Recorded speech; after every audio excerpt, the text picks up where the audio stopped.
Hi guys, today we're going to go through a story about a young man who got married and found out his wife was having an affair with the neighbor after a year of marriage and a child.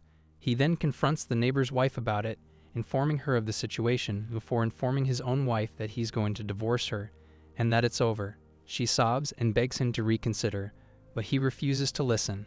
Next thing, he comes home the following day to find that she has vanished. She takes off with the neighbor, the guy she's having the affair with, and leaves their 6-month-old child abandoned there in a crib. In other words, she has practically left his life. He then moves on, raises his son on his own, and does so for 10 years. He receives an email from her out of the blue asking to see her son and generally wanting her family back after all the crazy. Right, and of course you'll see what transpires in this situation. I'm doing this to show you guys that when a couple splits up or gets a divorce today, typically the children will go to the mother, which is unfortunate because there are many great men out there who are fantastic fathers and go above and beyond for their children, but they can also have relationships with other women. So it's really unfair sometimes when the courts award custody to the mother, not knowing how they can be the problem behind the broken relationship as well. So let me share this story, which begins with a 34-year-old man and his 35-year-old ex-wife. I married my wife in 2009, and he explains her relationship with the neighbor.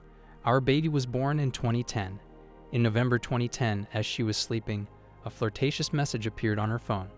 I looked at her phone, and our neighbor had left a message. I read through each and every message, which contained sexts, nude photos, and even meetup plans at hotels. This started happening the first week of our marriage. My entire world seemed to be crashing down in front of me.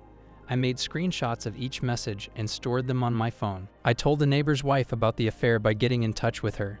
Can you believe that this was going on since the week of their wedding? If she was going to do this immediately, why in the world did this woman even bother to get married? But she was probably at an age where she needed someone to pay the bills and buy her food while still wanting to have her fun. He claims their marriage lasted 4 years.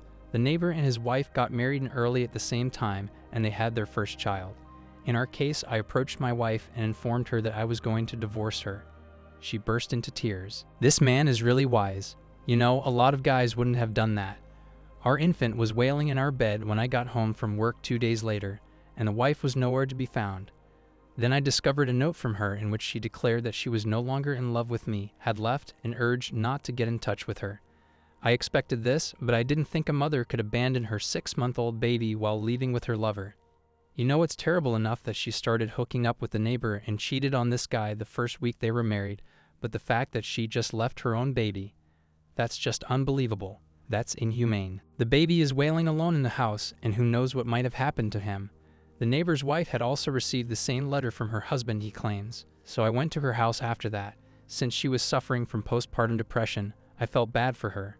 Only a few months after giving birth, she was abandoned.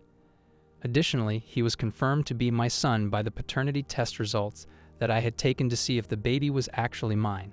That's good then. I made an attempt to get in touch with the ex's family, but they were shocked by her actions and didn't know where she was either. Even worse, her father threatened to deny her access to their home if she ever returned. They essentially abandoned her. Well, that is fantastic. That family is a nice one. People don't change, which is fascinating because he said her family was astonished by her actions. Like when someone does something incredibly ridiculous and people later look back and say, "Oh, you know what? That kind of makes sense." I'm sure there were hints and indications about her nature as she was growing up. So boys, constantly pay attention before you commit to someone in a long-term relationship. Look at their behavior and their past so that you can figure out who they really are. It's bad that you have to constantly be alert and watchful of your surroundings and other people because, sadly, you never know what other people might do to you. He continues the story by saying that the neighbor's wife was quite encouraging. She started coming over to watch the kids at my house, and she even breastfed both of them, mine and hers. Over time, we became like family. My boy just had her to call mom, and she was his mother. Additionally, we made the decision to go on dates. A year later, we became engaged, and we got married in 2013. In 2015, we welcomed our first kid. We frequently talked about our ex-partners and how they often treated us disrespectfully. We had a happy family. Clearly, as you can see, this wasn't a case of retaliation. They needed one another, supported one another, and eventually fell in love with one another. They had established a family, and it served their needs. Both she and he were there for the other. He continues, in 2018, my kid unintentionally viewed a photo of my ex-partner that included myself and him. We then made the decision to tell him of his birth mother. We said that his former neighbor raised him since he was 6 months old after his birth mother had died in a car accident years earlier. I'm not sure if it was a smart idea to say that she was involved in a car accident because the truth will eventually come out and the child won't like being missiled, but I can see that this is an instinctive reaction in such a circumstance. Moving forward, he says that I got an anonymous email 2 days ago. It said, "I want to see my son and I want my family back. We have not yet divorced.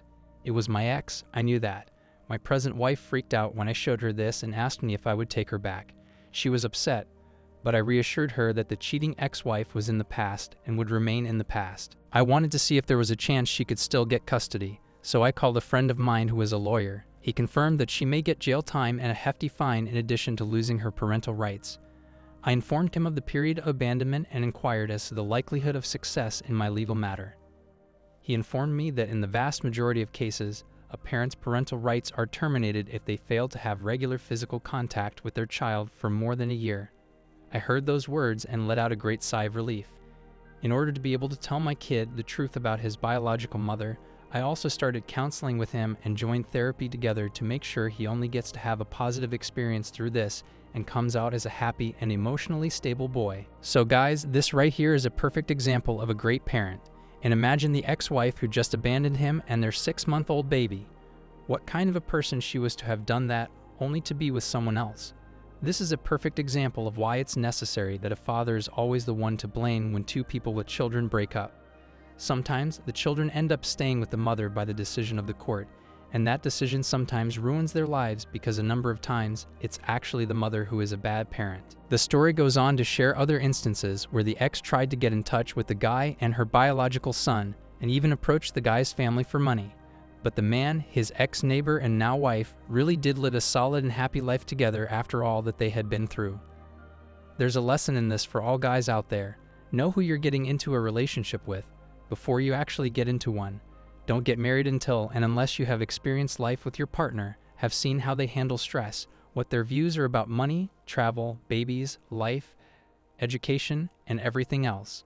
All right, guys, that's it for today. Thanks for tuning in.